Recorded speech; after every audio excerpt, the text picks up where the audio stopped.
परंपरा ही नहीं है, हमारे यहाँ गाय को पशु माना ही नहीं गया है। तो फिर हमने सोचा कि गाय को पशु माना नहीं गया तो फिर ये पशु कहाँ क्यों जा रहा है।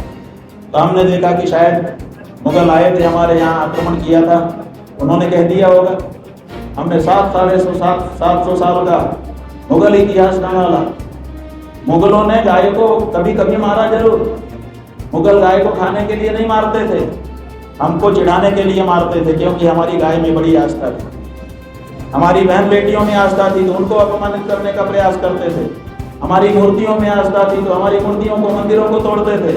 क्यों? क्योंकि उनको हमको प्रज्वलित करना था, हमको नीचा दिखाना था। तो गाय को उन्होंने मारा, लेकिन खाने। देखिए कल की अवतार और उनसे जुड़े रहस्यमयी कहानियां प्रतिदिन रात 8 बजे सिर्फ NRC न्यूज हिंदी पर। मारा लेकिन खाने के लिए नहीं, चिढ़ाने के लिए।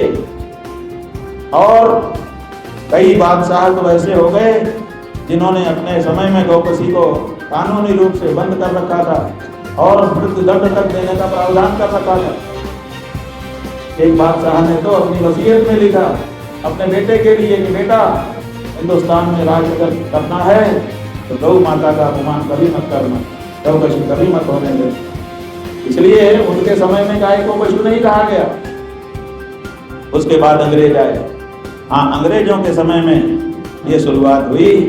अंग्रेजों ने ही आज जो आपके भारत के स्टेट बनाए गए, ये बनाया, ये आपका उत्तर प्रदेश कोई उत्तर प्रदेश थोड़े है, इसका नाम उत्तर प्रदेश था ही नहीं, ये तो यूनाइटेड प्रोविंस है। यूनाइटेड प्रोविंस को ही संक्षिप्त में यूनाइटेड का यू और प्रोविंस का पी लेकर के वो लोग यूपी कहते थे।